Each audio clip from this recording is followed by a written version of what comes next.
Baik, selamat malam Bapak Ibu semua. Seperti biasa, hari ini akan ada analisa saham Brikosan dari member free dan member premium ya. Oke, untuk saham yang pertama AHAP, kita cek buy technical dulu. Nah, untuk AHAP dikarenakan hari ini naik, kalau saran saya boleh buy on breakout 97 aja. Nanti taking profitnya di area di 100, setelah itu ke 104. Nah, kalau misalnya besok koreksi, selama masih di atas 88, ini masih oke untuk di hold. Tapi kalau jebol 88, lebih baik keluar dulu, oke? Itu untuk tahap secara teknikal. Kita cek broksumnya. Oke, hari ini bagus banget ya. Broksumnya GR akun banyak sekali. Lalu kita cek satu bulannya. Untuk satu bulannya juga masih akumulasi ya. MU dan GR ini dominan banget. Oke, untuk AHAP boleh buy on breakout tadi ya. Oke, saham berikutnya ada SCMA. Untuk SCMA dia gagal breakout resistance-nya ya.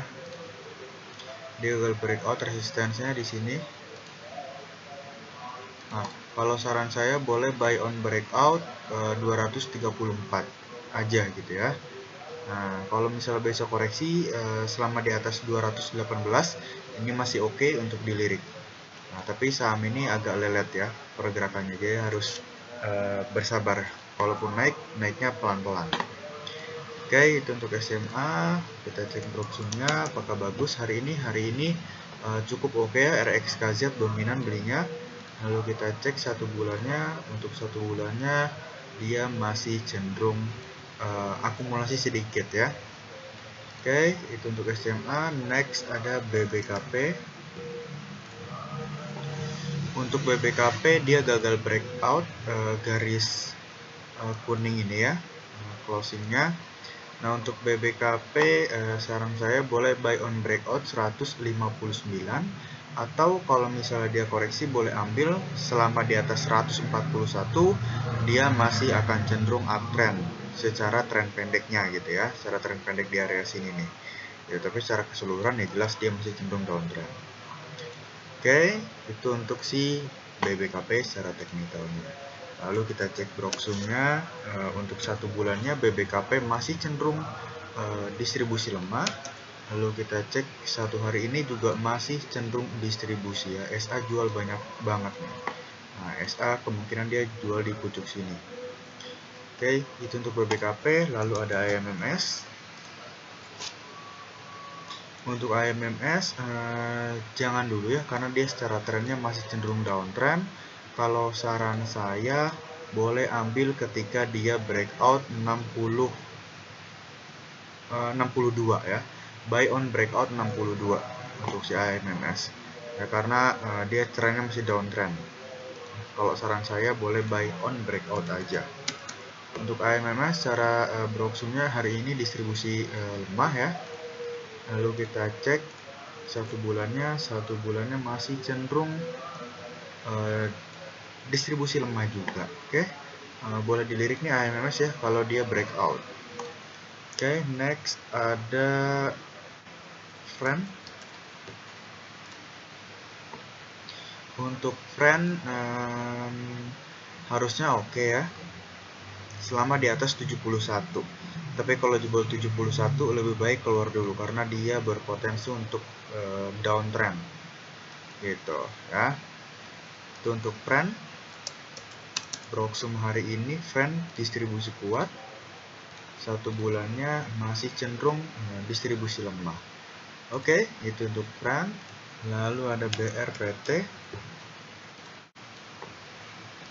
Untuk BRPT dia masih trennya masih segini ya, masih cenderung sedikit downtrend. Di sini dari sini ke sini downtrend ya masih ya. Kalau saran saya boleh buy on breakout 830 ya. Beli ketika dia breakout 830. Nah, kalau misalnya nggak breakout 830, ya tunggu aja di garis support ini, siapa tahu mantul lagi ke bawah, nanti mantul lagi ke sini gitu ya. Ya, semoga si BRPT ini segera breakout. Lalu kita cek BRPT. Nah, untuk BRPT hari ini ada akumulasi ya.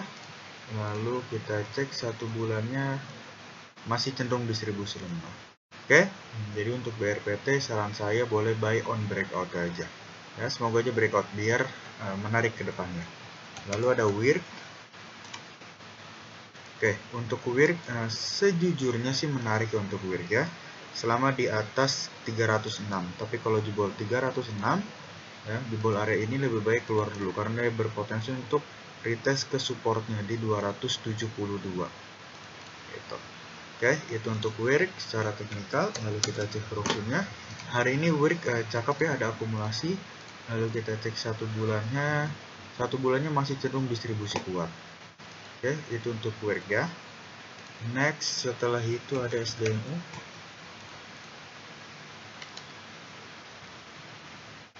Oke, untuk SDMU selama masih uptrend sih seharusnya masih menarik ya. Semoga besok dikasih naik dulu untuk copet-copetan aja ya untuk si SDMU ini karena dia secara trennya sudah naik banget dan di sini dia membentuk pola rising wedge ya. Di sini dia membentuk pola rising wedge. Jadi kalau misalnya suatu saat dia breakout nanti, maka breakdown nanti, maka target penurunannya kurang lebih berada di 78. Nah, ini jauh banget ya. Jadi waspada kalau misalnya dia breakdown area support rising wedge-nya. Oke, itu untuk SDMU. Kita cek proxy-nya. Hari ini masih cenderung distribusi lemah ya. Lalu kita cek 1 bulannya masih cenderung ada akumulasi, tapi akumulasi lemah. Oke, ini untuk SDMU. Next ada baca. Oke, untuk baca ini sudah breakout juga ya. Oh, ini udah breakout nih, udah tinggi. Kalau saran saya tunggu dia koreksi dulu deh untuk baca. Gitu. Lalu kita cek 1 harinya, oh masih ada akumulasi ya. 1 bulannya juga masih ada akumulasi untuk baca. Saran saya sih tetap ya tunggu koreksi, tunggu dia turun dulu baru ambil, kecuali yang mau scalping ya, mau scalping boleh lah, siapa tahu masih asik ke depannya gitu.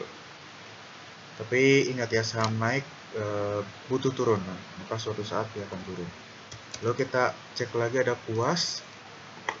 Untuk kuas, oke, dia mantul on support ya sebenarnya. Selama di atas 68 dia masih oke. Kemarin juga udah dibahas ya, dan dia mantul di 68. Lalu kita cek broksumnya, hari ini masih cenderung distribusi lemah, 1 bulannya masih cenderung distribusi lemah juga. Oke, untuk kuas selama di atas 68 masih oke. Next ada buka. Untuk buka, nah ini udah mulai menarik untuk buka ya. Kalau misalnya besok koreksi boleh diambil selama di atas 260 gitu ya, tapi kalau jebol 260 lebih baik jangan diambil dulu. Jadi ambilnya tunggu closing besok kalau dia koreksi. Semoga aja koreksi. Oke, kita cek proxumnya. Buka hari ini, wah akumulasi kuat untuk buka ya. Oke, 1 bulannya masih cenderung netral sih ya, lebih ke netral 1 bulannya. Ya, tuh akumulasi sedikit. Oke, untuk buka kalau bisa koreksi ya bolehlah selama di atas area yang sudah saya sebutkan atau buy on breakout 274. Oke, ada GTSI selanjutnya. Untuk GTSI selama di atas 59 harusnya oke, tapi kalau di bawah 59 lebih breakout dulu. Dan ini sahamnya lemot banget ya GTSI ya. Jadi harus sabar-sabar aja. 1 bulannya dia masih cenderung ada akumulasi untuk GTSI dan hari ini cenderung distribusi lemah. Oke, saham yang terakhir ada Pecar ya. Nah, untuk Pecar ini secara tren masih cenderung downtrend, jangan dulu diambil ya. Kecuali kalau dia breakout 145 gitu. Ya, dia masih cenderung downtrend dan di sini gapnya sudah tertutup, maka kemungkinan dia akan menuju gap selanjutnya yang ada di sini. Gitu, di 228. Lalu kita cek broksumnya. Hari ini masih cenderung ada akumulasi, lalu kita cek 1 bulannya masih cenderung distribusi. Cukup kuat, oke? Untuk Pecar saran saya tunggu dia breakout atau buat base dulu. Baik, mungkin sekian analisa saham malam ini. Mohon maaf apabila ada kekurangan jelasan dari penjelasan saya. Mungkin sekian saja. Terima kasih. Selamat malam.